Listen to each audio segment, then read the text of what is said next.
Halo teman-teman, makin bayar hutang pinjol bukannya lunas, malah hutang tambah banyak. Ini alasannya.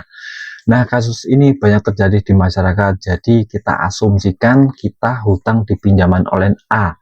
Itu kita estimasinya misalnya 5 juta dalam jangka waktu 1 tahun. Nah, pada bulan pertama, bulan kedua, bulan ketiga mungkin lancar. Tapi untuk bulan keempat kita dilelah tidak punya uang untuk bayar.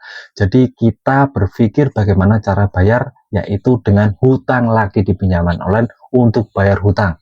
Jadi hutang untuk bayar hutang itu artinya hutang kita bisa menumpuk 2 kali lipat. Dan ini terjadi berulang kali sampai 1 tahun hutang kita di pinjaman online lunas, tapi kita ada tumpukan hutang lain di pinjaman online. Nah, itu situsnya akan berantai seperti itu, tidak ada ujungnya. Jadi ini sangat amat bisa membuat kita stres frustasi karena hutang kita dibayar tapi kita hutang lagi. Jadi tidak akan bisa ada ujungnya untuk kita bisa lepas dari pinjaman online.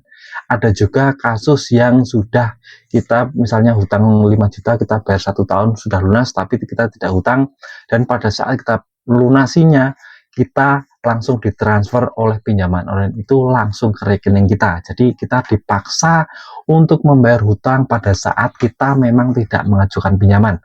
Ini terjadi di pinjaman-pinjaman online kecil dan itu sudah sangat sering terjadi di masyarakat. Jadi ini bisa membebani kita karena hutang kita juga tidak bisa lunas. Jadi masyarakat kecil ini sekarang sedang dijebak oleh pinjaman online. Hutang kita tidak akan bisa lunas-lunas karena dua hal ini. Jadi saya harapkan teman-teman yang memang sekarang ada masalah seputar pinjaman online, terutama yang kita sudah lunasi tapi ditransfer lagi, langsung saja kita komplain ke aplikasinya. Saya tidak merasa pinjam tapi kok malah ditransfer lagi. Dan untuk ini kita harus langsung lapor OJK karena ini sudah masalah yang sangat serius sekali, teman. Banyak pinjaman online menerapkan ini untuk menjebak nasabahnya yang memang ingin lepas dari pinjaman online tidak bisa. Jadi ini sangat memberatkan masyarakat. Kita berharap OJK segera menanggapi ini karena ini sudah terjadi di banyak pinjaman online dan bisa memberatkan nasabah sebagai pihak yang dirugikan. Biasanya kan bunganya bisa 50% lebih, teman. Kita asumsikan hutang 1 juta bisa jadi 2 juta. Ini sangat memberatkan dan biasanya untuk yang namanya pembayarannya juga untuk pembayaran pertama 80% dari hutang pribadi. Jadi ini sangat amat bisa membuat kita rugi terus dan hutangnya tidak bisa lunas-lunas semua.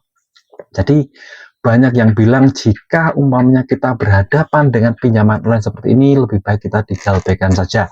Kenapa? Karena kalau kita bayar artinya kita juga menanggung riba yang banyak, padahal kita tidak mengajukan pinjaman. Kita melunasi tagihan tapi malah ditransfer lagi. Itu banyak dikeluhkan masyarakat dan OJK seharusnya harus bertindak lebih keras lagi kepada pinjaman online yang melanggar aturan ini, karena itu sudah melanggar aturan OJK.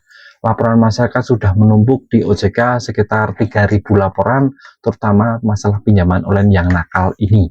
Dan ke depan kita berharap OJK lebih keras lagi memberikan sanksi. Kalau perlu ya kita berharap bisa dibekukan aplikasinya atau untuk yang namanya pencairannya diperlambat atau yang lainnya. Yang jelas mungkin OJK ke depan kita berharap lebih tegas lagi, dan saya harap teman-teman yang nonton video ini sampai habis bisa lebih semangat dalam hidup karena ini permasalahan sangat serius. Jika ada kasus seperti ini, teman-teman bisa laporkan ke OJK, nama aplikasinya apa, hutangnya berapa. Nanti semoga saja ditindaklanjuti oleh OJK dan uangnya dikembalikan. Teman-teman nggak perlu bayar-bayar lagi karena ini bunganya bisa 2 kali lipat, teman-teman. Sangat amat membebani masyarakat. Nah, semoga teman-teman bisa lebih semangat dalam hidup, lebih tercerahkan, dan semoga video ini bisa mengedukasi teman-teman bahwa pinjaman-pinjaman online yang berperilaku nakal itu harus segera ditindaklanjuti OJK. Semakin kita buat banyak laporan ke OJK, maka semakin akan ditanggapi. Nah, semoga OJK bisa memberikan sanksi yang lebih berat lagi. Nah, jadi video singkat dan bermanfaat, tetap semangat lebih baik.